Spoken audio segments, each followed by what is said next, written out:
his question is asking us to read the poem in a slightly different way. And he's asking, what if, in this very self-conscious poem, the man who knows and the man who is known is the same man, and John is the internal voice, and all that car talk is autobabble? Could this be a comic, existential Zen monologue in response to both the beat berets, with respect to Max, and the flannel suit conformity of mid-50s America? So he's basically asking, what if Creeley is just talking to himself? Mm-hmm. And how does that change the way we read the poem? Okay, that's a good one. That's a good one.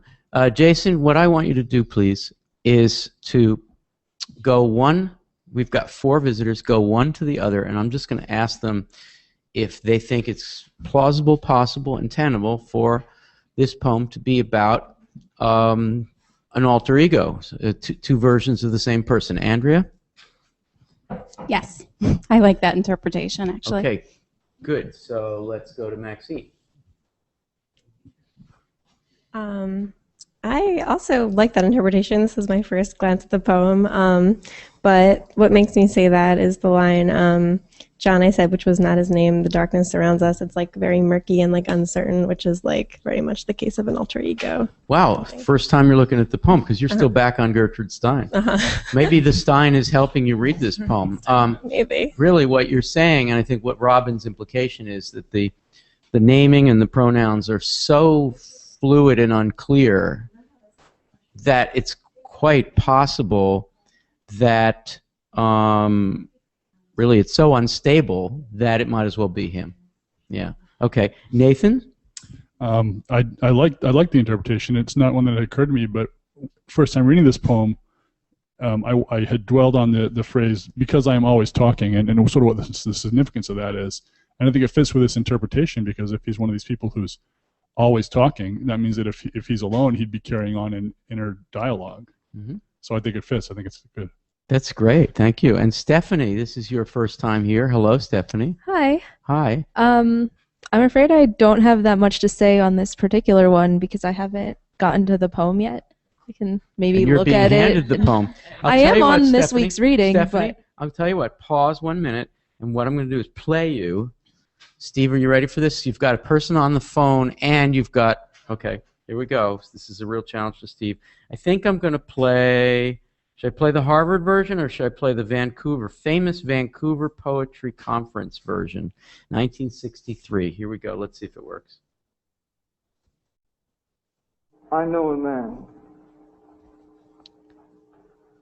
As I said to my friend, because I am always talking, John, I said, which was not his name, the darkness surrounds us. What can we do against it? Or else shall we, and why not? Buy a goddamn big car. Drive, he said, for Christ's sake, look out where you're going. He really reads that poem well. What, by the way, Stephanie, before you respond to Robin's interpretation, what does that voice sound like? What's the tone, attitude, disposition? I think he sounds reflective. Reflective. Hold that thought. I'm going to get back to you on your comment on Robin. Dave, what's he sound like? He sounds like William Carlos Williams to me. Okay, but yeah, that's good. But what is it? Give me a tone, attitude, disposition. Nervous. Nervous. Anna? Yeah, I was going to say hesitant. Hesitant. Max? I would say almost tired. Tired. Maurice? Apprehensive. Lily? Anxious. Kristen? I think I would also go with apprehensive. Jason, you don't have a mic, but I'll repeat what you say. Almost choking. Choking on his words. Al says vulnerable. I think he's vulnerable. I think he's really there's a lot at stake, and he's risking. I think that the poem is going to crash.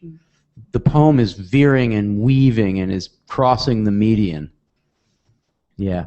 All right. So I really like the way in which the poem is just just as at risk of crashing as the car.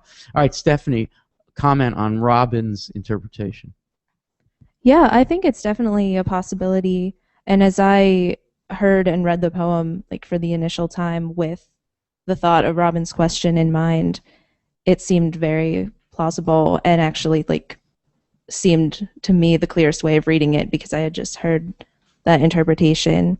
And I guess I could at the same time I was also picturing him talking to someone else, but kind of like in a blurry, like in the dark, in a car, like whether it's a passenger or himself, it's kind of like the same desperation and desperation. Very good. Yeah. Dave, that's all I got. plausible Robin's interpretation?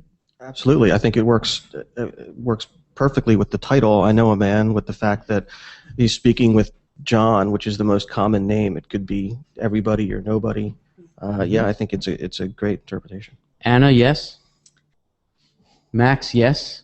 Yeah, I think actually Robin's interpretation reminds me of Dans Rouge by Williams, because if we think that this is sort of Creeley or the speaker addressing an alter ego, he's sort of setting up this as Robin said, this sort of beat guy and this flannel suit wearing guy. I mean, they both want a big goddamn car. It's just one wants to just drive wherever he's going, and the other needs to get to work and back. And why work not and back. Portrait of a Lady with a second voice saying you can't do a portrait this way? Which shore? Which shore? Or sure, what are you yeah, talking about? And why not? And why not Mending Wall?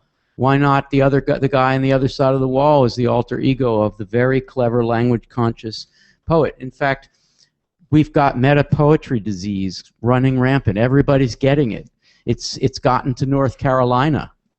It's totally plausible to think about a poem which is spoken by a speaker that's full of shifting pronouns. A modern poem can be about, look, I'm going to be the crusty one now. I'm just going to say the poem is perfectly fine as a poem about two people in a car having a conversation. It does work that way. With all due respect to Robin, it also can work as a poem that's about the poet and the alter ego. That's fine. Jason. Yeah, I think my mic is off. So Okay, Chris, will you check the mic? And Jason, you can take that mic. Yeah, I've actually always read this poem as a prayer. Chris, you have to move the camera a little bit. In a stream, because I think that there was mention of the Bible as, you know, how frustrating it is to only read the Bible in high school. But if you were to do a Zara cut-up of some portions of the Bible, you could come up with some extraordinarily wild bits of text. But I mean, there's John, there's God, there's Christ. I mean, everybody's there, and it's a prayer to just, the world is completely insane. Like, how can we just hold on? Which is just a goofy reading, but also to think of the biblical aspect of how, and I think it was really interesting to have the Bible brought into the broadcast as a strange text on the edge. Okay, so I just want to observe to Robin in North Carolina that you came up with an interpretation that I don't think we've heard in Mod Po before, but I've certainly read it about this poem. And then we suddenly got a unanimity here at the Writers' House. Every one of the visitors, all of the TAs, maybe me accepted, finds it plausible. Does that mean we're all bankrupt and that anything goes? No, I think it means that Robin's got a plausible reading, the poem is wide open, and it makes sense to us, helps us understand the poem. Nothing wrong with the poem. Thank you, Robin.